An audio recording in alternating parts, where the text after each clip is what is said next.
Asterisk. Asterisk. Asterisk. Asterisk. Asterisk L. Asterisk. Asterisk. Asterisk. Asterisk. Asterisk LL. Asterisk. Asterisk. Asterisk. Asterisk. Asterisk L. Asterisk. Asterisk.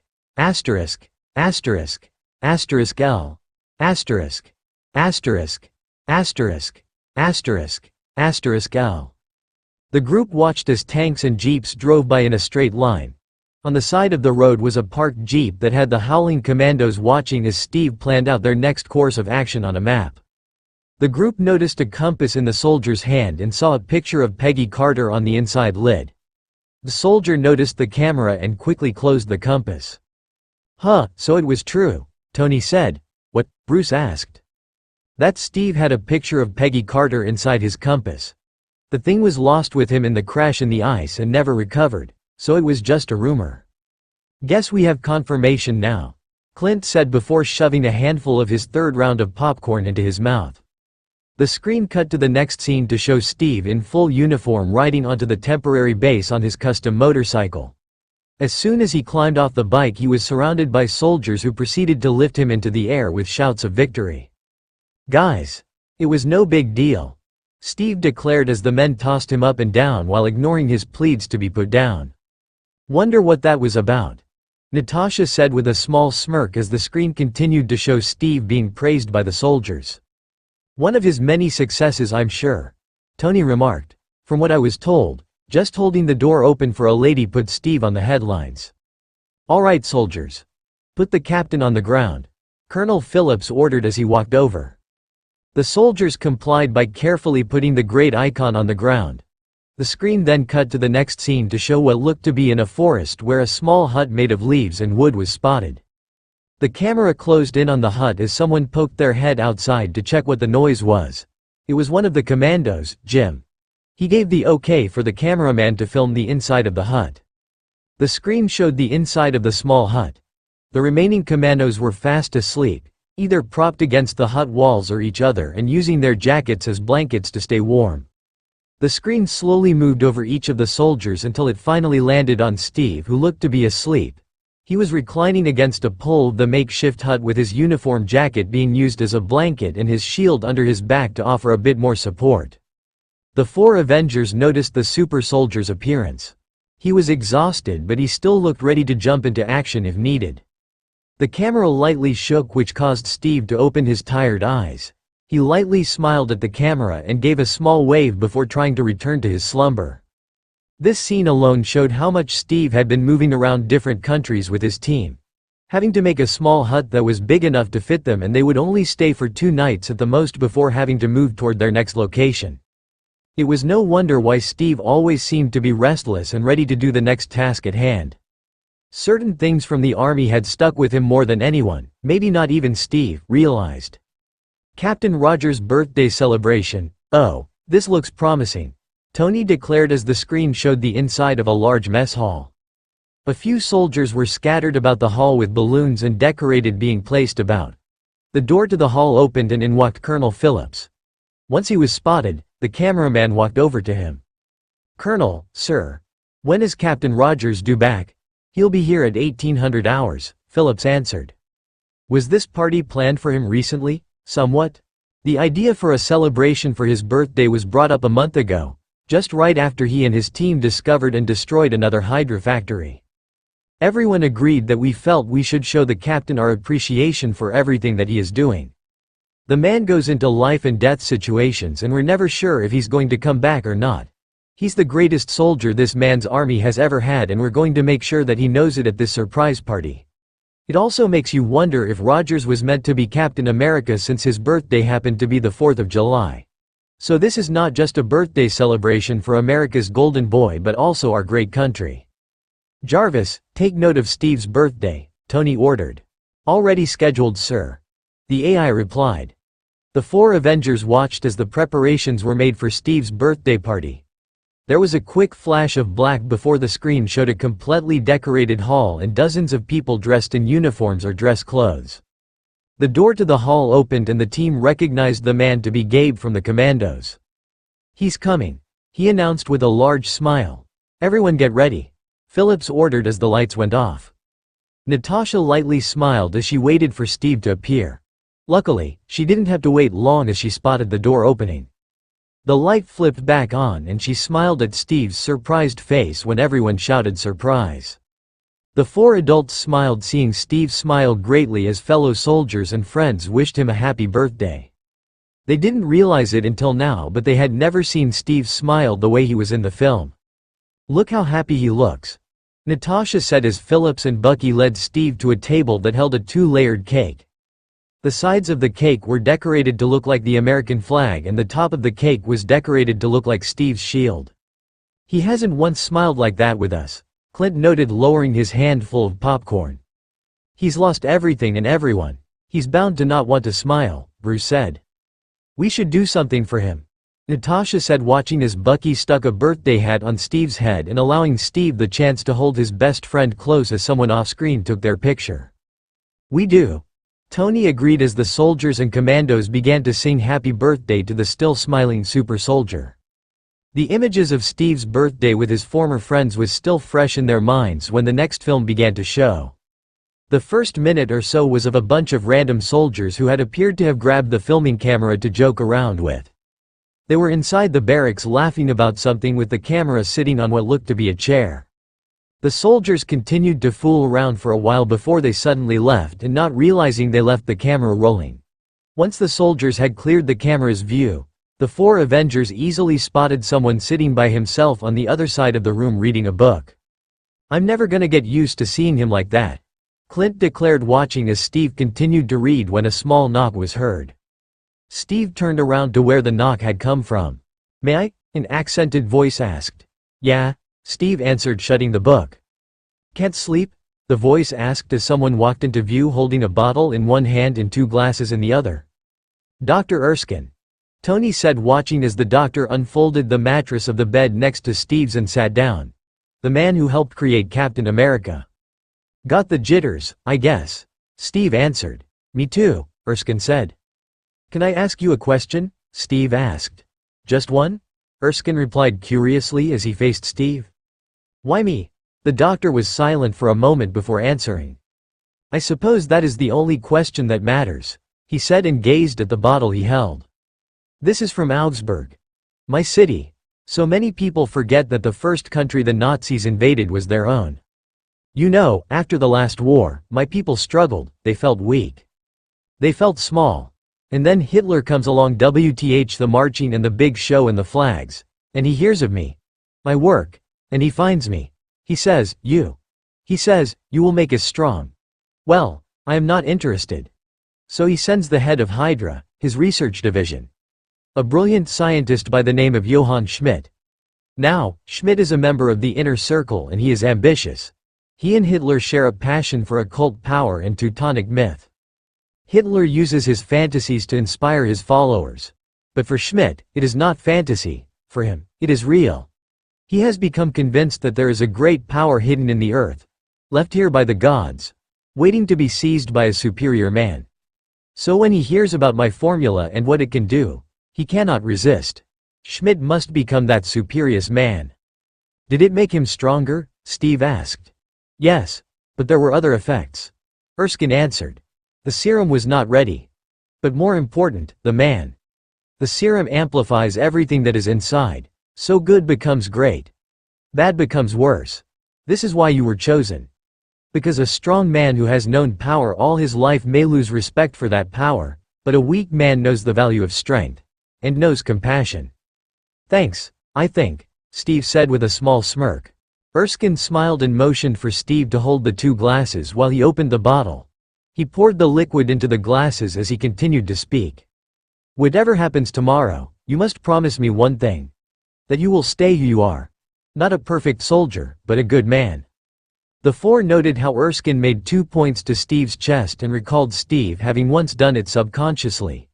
They questioned him what it was and only got an answer that it was something he'd picked up from another person during the war. They watched as Steve raised his glass to the doctor. "To the little guys," he said. Erskine chuckled as he and Steve clicked glasses. Just as they were about to drink, the doctor quickly stopped Steve. No, wait. What am I doing? No, you have procedure tomorrow. No fluids," he said and poured Steve's glass into his own. "All right. We'll drink it after." "No, I don't have procedure tomorrow." "Drink it after, I drink it now." Steve smiled and the screen went black. "Gives a lot more depth as to why Steve was chosen," Bruce said, removing his glasses. "Kinda funny when you think about it," Clint said. "What is?" Tony asked as he changed films. Steve was picked to become the perfect soldier because he'd always been bullied. He knew the value of strength even though he always got his A** kicked. From it he learned how to stand up for himself and try to be stronger. "It's amazing what we can learn from the little guy," Bruce said with a small smile. "And how now the little guy is the one kicking everyone's A** and sending them back to where they came from," Tony added as he finished getting the film in place. He held his finger on the switch and said, "To the little guy." "To the little guy," the other three said in unison as Tony flipped the switch. Following footage was released by U.S. Army. Lending following footage to anyone is a federal crime. Wonder what this is? Tony said. He was soon given an answer when the screen showed the inside of a small examination room. A doctor was standing at a table looking through a folder and a familiar person was sitting on the bed fixing his shirt sleeve when a nurse walked in and whispered something to the doctor. This must be when Steve and Erskine first met. Bruce said as he sat up a little more. No one had ever heard the entire story of how Steve finally became accepted into the army and the super soldier himself hadn't told anyone. Wait here. The doctor advised. Is there a problem? Steve asked. Just wait here. The doctor replied before he left, shutting the curtain as he did. The group watched as Steve looked over his shoulder to a sign that read it is illegal to falsify your enlistment form and then climbed off the bed to go to a chair where his shoes were located. Just as he was putting them on, a soldier walked in wearing a white helmet that had MP on the front. A split second later, Dr. Erskine appeared. Thank you, he said to the soldier who left. Now the doctor and future soldier were alone. So, Dr. Erskine started. You want to go overseas, kill some Nazis? Excuse me, Dr. Abraham Erskine. I represent the Strategic Scientific Reserve. Steve Rogers. Steve said as they shook hands. The doctor nodded and went over to the bed where he placed a folder and opened it. Where are you from? Steve asked. Queens, 73rd Street in Utopia Parkway. Erskine answered. Before that, Germany. This troubles you? No, where are you from, Mr. Rogers?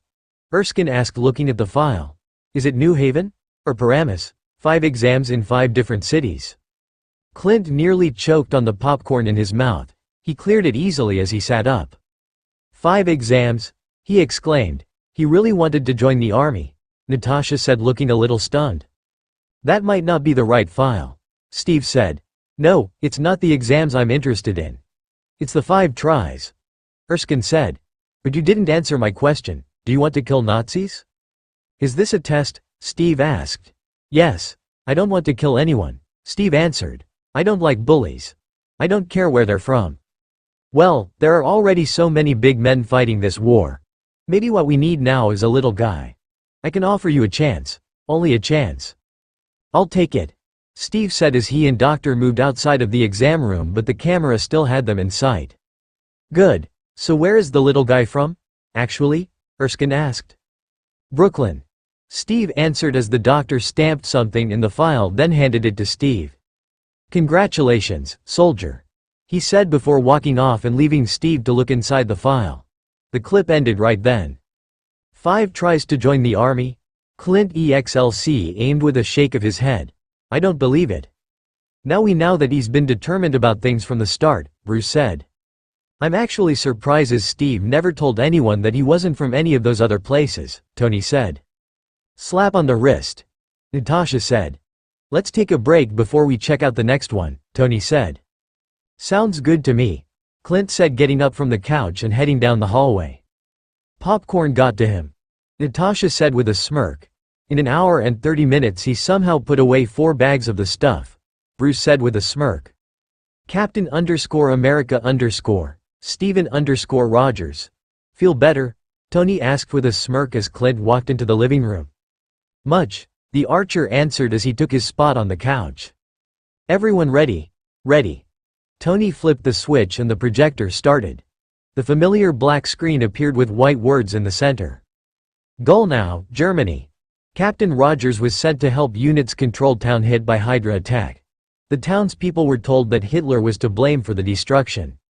I never heard of this, Bruce said as he gave the film his complete attention. The film projected a town that looked to be in ruins. Buildings were falling to pieces, smoke and fire were everywhere, and dozens of townspeople were running around with the few belongings they were able to save from their homes. Na proslaj nedele, Natasha muttered to herself. A quick flash of black changed the scene to what looked to be a refuge camp just outside the destroyed town. A few U.S. soldiers were spotted along with 2 of the Howling Commandos. Some of the soldiers were trying to calm down a few of the men from the town who were looking very angry. Unfortunately, many of the U.S. soldiers didn't speak German and were therefore unable to calm the men down. The 4 Avengers watched as it looked like a riot was about to break out when a figure appeared on top of a few crates. It was Steve in his original version of the Captain America uniform. He quickly removed his helmet, put 2 fingers in his mouth and gave a loud whistle that quickly silenced everyone and got all eyes on him. Bit Beruhigan Sai Sich. Werver such an Ihnen zu helfen. He announced with a perfect accent and pronunciation. I didn't know he could speak German. Natasha exclaimed with a tone and look of surprise. Do you know what he's saying? Tony asked curiously. He's telling everyone to calm down and that he and the others are doing what they can to help the townspeople, Natasha answered. Dan blieben wir und verteidigen unsere Stadt. Someone shouted. They're demanding to be allowed to return to town, Natasha said. Wir sagen ihnen, wann es sicher ist, Karen sei zu den Hausern. Für jetzt müssen sie hier übernachten, Steve replied. He said that it's not safe for them to go back into town, but they'll let them know when they can return and that they have to stay there for the time being. Natasha quickly translated. Warum sollten wir vertrauen Sie Amerikanische? Why should we trust you American? Natasha said. Sie haben die Wahl wenn Sie möchten. Sie können mir vertrauen und ich glaube, ich kann Ihnen helfen, Steve answered. You have the choice if you want to. You can trust me and I vow I can help you, Natasha said. For a minute or so, the townspeople talked to themselves while Steve and the other American soldiers waited for their next course of action. A pudgy man walked over to Steve and joined him on top of the crates that somehow managed to hold his weight. When Sie spikern Sie unsere Stadt wir kooperieren, he said. If you save our town we will cooperate. Ich verspreche. Ich mag die zum Spikern ihrer Stadt. Steve replied as he put a hand forward. The pudgy man grabbed onto Steve's hand and they shook hands. I promise that I will. I would like to save your home. He really was the golden boy of that generation. Tony said as the screen showed Steve charging down a destroyed street with his shield in hand and a few soldiers providing cover for him. Steve easily jumped up to the top of a large tank. Using his shield, he broke the lock on the lid and jumped inside. Not long after that, the tank stopped altogether and the Hydra soldiers driving it climbed out from the top with Steve following them with a handgun held in his hand. U.S. soldiers hurried over and captured the men as Steve jumped to the ground and put his gun away. Another flash of black appeared and the Team 4 found themselves smiling when they saw Steve surrounded by the townspeople. All of them were smiling and giving the super soldier pats on the shoulder or hearty handshakes. They smiled even more when a little girl tugged on his gloved hand and lifted her arms up. Steve picked the little girl up and she took the chance to wrap her arms around his neck and give him the biggest hug she could muster. Vielen Dank, dass Sie uns helfen, she said. She's thanking Steve for helping them. Natasha said even though it was pretty self-explanatory.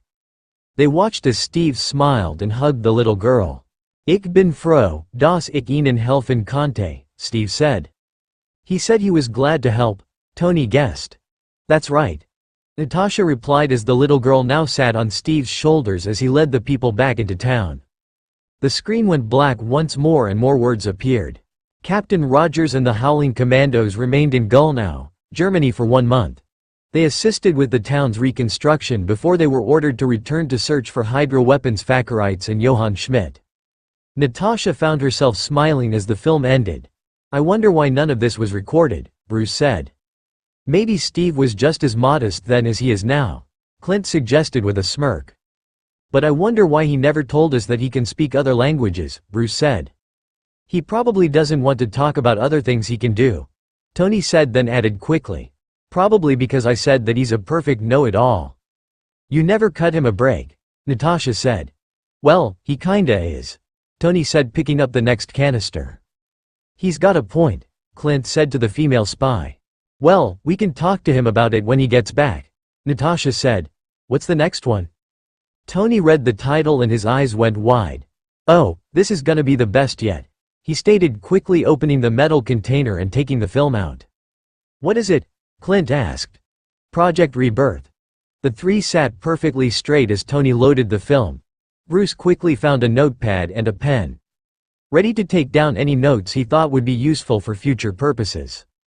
Alright. Let's watch the moment our golden boy came to life, Tony said and turned the projector on. Top secret file. Project Rebirth. Bruce felt like a child on Christmas morning when he saw the inside of a lab with numerous men in white coats walking along with nurses. The face of Dr. Erskine appeared directly in front of the camera. He adjusted it so that the camera was now giving the perfect view of what was about to take place and then smiled at the camera. "Steven, I don't know if you're ever going to see this. If you do, I want you to know that I'm very glad to have you be the first to receive the serum. I couldn't ask for anyone better to become the world's first super soldier." Tony looked to the side when he heard a small sniffle. "Clint, are you crying?" "No, you're drunk," Tony chuckled. "For once, I have not taken a single sip today," he said. "Dear Lord, it's going to rain fire tonight," Natasha remarked in fake terror. Dr. Erskine vanished from the camera's view and soon appeared on the main floor with the other doctors, and they prepared things for when their candidate arrived. "Look at all that outdated tech," Tony mused, sounding like the world's biggest geek. "I can't believe the Rebirth project worked with that kind of technology," Bruce said, writing a few quick notes. "They all knew it couldn't have been very safe." "They probably were aware of it," Natasha said. "It was the first time something like that had happened. They just wanted to see if it would work at all." "Then Phillips kinda was right," Tony said. "Steve was like a gerbil." "Well, joke was on them," Clint said right as the double doors to the lab opened and in walked Peggy Carter and Steve Rogers. "He looks adorable," Natasha said. Tony lightly smirked as everyone in the lab stopped what they were doing and looked at the man who was the chosen recipient. They all seemed like they didn't want to believe this was the person who they believed would become a super soldier and give hope to everyone about winning the war. Steve himself looked a little unsure about everything as he looked around and then followed Peggy down the stairs to Dr. Erskine. The soldier and doctor shook hands with a quick greeting as someone took a picture. The photographer was quickly shooed away by Dr. Erskine before his attention went back to Steve. "Are you ready?" Dr. Erskine asked. Once he got Steve's approval, he instructed Steve to remove his shirt, tie and hat. The camera then caught voices from other men off-screen. One they recognized to be Colonel Phillips. "Senator Brandt, glad you could make it. Why exactly am I in Brooklyn?" the senator asked, sounding annoyed. "We needed access to the city's power grid," Phillips answered. "Of course, if you'd given me the generators I requisitioned." "A lot of people are asking for funds, Colonel," Brandt stated. "Oh, this is Clem. Fred Clemson, State Department." A third voice said, "If this project of yours comes through, we'd like to see it used for something other than headlines." "Jesus!" Brandt exclaimed. "Somebody get that kid a sandwich." Tony snorted a laugh, but it quickly passed as they watched Steve climb onto the table that looked like an open pod. "Comfortable?" Dr. Erskine asked, standing next to Steve. "It's a little big. You save me any of that schnapps?" "Not as much as I should have. Sorry, next time. Mr. Stark, how are your levels?" Tony's attention was on a well-dressed man who walked over to the doctor and the small Steve. "Levels at 100%, the man answered. "Good. We may dim half the lights in Brooklyn, but we are ready. As we'll ever be," Howard said, looking down at Steve, who was being strapped to the gurney. "You both look almost exactly alike," Bruce said, looking at Tony, whose eyes followed his father until he went off screen and Dr. Erskine began talking into a microphone about the procedure. "Do you hear me? Is this on, ladies and gentlemen? Today we take not another step towards annihilation, but the first step on the path to peace." The group watched as two nurses wheeled over a metal container.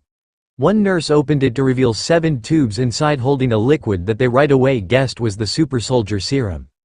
They removed 6 of the tubes and attached them into another machine that was linked to the gurney Steve was on. "We begin with a series of micro-injections into the subject's major muscle groups. The serum infusion will cause immediate cell wall change. And then, to stimulate growth, the subject will be saturated with Vita rays." The 4 watched as a nurse cleaned a spot on Steve's arm and injected something into it. "That wasn't so bad," Steve said. "That was penicillin," Dr. Erskine answered. Steve looked up at the doctor, looking a little stunned. "Serum infusion beginning in 5, 4, 3, 2, 1. The group watched as a set of 8 needles appeared on arm pads that attached to Steve's thin arms. The 6 tubes of blue liquid quickly emptied as the serum flowed into Steve's body. Steve groaned and his face showed pain before his eyes snapped open. "Now Mr. Stark," Dr. Erskine said. Howard lowered a switch which caused the gurney holding Steve to rise, making him now stand as the chamber closed around him. A lab assistant attached a hose to the top of the chamber while Dr. Erskine tapped on the small square glass on the chamber. "Steven, can you hear me? It's probably too late to go to the bathroom, right?" Steve's voice replied, making the four chuckle. "We will proceed." Howard began calling out percentages as he turned a knob that controlled the Vita rays. Even though the four Avengers already knew the outcome, they still felt on edge as they continued to watch. 60. 70. Steve suddenly shouted in pain, which frightened everyone, including the four Avengers. Steven, shut it down," Peggy shouted off-screen. "Kill the reactor, Mr. Stark," Dr. Erskine shouted. Right as Howard was about to stop the machine, Steve's voice clearly rang out. "No, don't, I can do this." Natasha felt her breath come out in shaky puffs. She couldn't believe that Steve had gone through this without knowing if he would even come out alive. 80. 90. That's 100%, Howard announced. The light inside the chamber grew brighter as machines started to spark and pop all around. "This is crazy," Clint said. After a few more seconds had passed, the light faded and vanished and the machines hummed as they turned off. "Mr. Stark." Everyone's eyes were on the chamber as it began to open. The four weren't really surprised when they saw the person they were familiar with appear in his new form as doctors, nurses and other important people surrounded Dr. Erskine as he and Howard helped Steve climb out of the chamber. Peggy walked right up to Steve, a little amazed at his new appearance. "How do you feel?" she asked. Steve lightly panted and answered. "Taller." The four Avengers chuckled at his answer before they noticed a man standing off in the distance. Dr. Erskine noticed the man but wasn't able to do anything as the man pulled out a lighter. "Oh God," Tony muttered, knowing what was about to happen. An explosion suddenly erupted from the upper booth, causing everyone to duck down. Dr. Erskine stood up when it was over, only for the man to pull out a gun and fire twice. The four felt their eyes grow wide watching as the doctor received both shots to the chest. He collapsed as the mysterious man grabbed the remaining tube of serum and tried to escape. Their eyes went to Steve, who rushed to the doctor. Dr. Erskine raised his hand and poked Steve twice on the chest before his body went limp. A look of anger crossed Steve's face as he looked up in the direction the man had run in. The screen went black and words appeared, "In honored memory of Dr. Abraham Erskine." The four were silent for a moment as they processed what they just saw. They were amazed that everything had worked. Steve had walked into that lab a 90-pound health-troubled person and came out a 200-pound picture of perfect health man with incredible features. "Well," Tony said, "S of special about him came out of a bottle." The others nodded when suddenly the door to the room slid open and in walked the super soldier himself. His eyes were on a paper he was holding and a look of uncertain thought was on his face. He stopped in his tracks and spotted his team. "Hey guys," he greeted, then smiled greatly when he saw the old projector. "Where'd that come from?" The four watched as Steve walked over to the projector to get a better look at it. A smile was plastered on his face at seeing something familiar from his time. It was my father's," Tony answered as they stood. "Wow.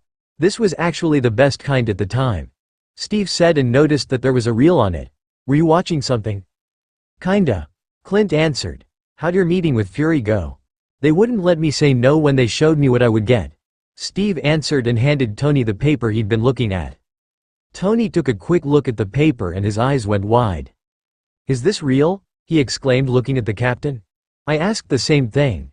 But they said they did the math and that's what they came up with," Steve answered, then turned back to the item he was familiar with. "Seriously, what were you guys watching?" "Just a few films my dad had," Tony answered. "Childhood memories?" "Something like that." Before anyone could stop him, Steve picked up one of the unwatched film canisters and read the title. A thoughtful look suddenly crossed his face and the four were starting to feel that he was about to demand why they were watching films about his life without informing him. "If this is what I think it is," the four mentally braced themselves. This was the parade honoring the troops' effort during the war. Clint, Tony, Bruce and Natasha felt themselves relax upon hearing what the film was. "Were you in it?" Tony asked casually. "Yep," Steve answered. "The Howling Commandos and I were allowed home for a while since we'd been fighting for so long."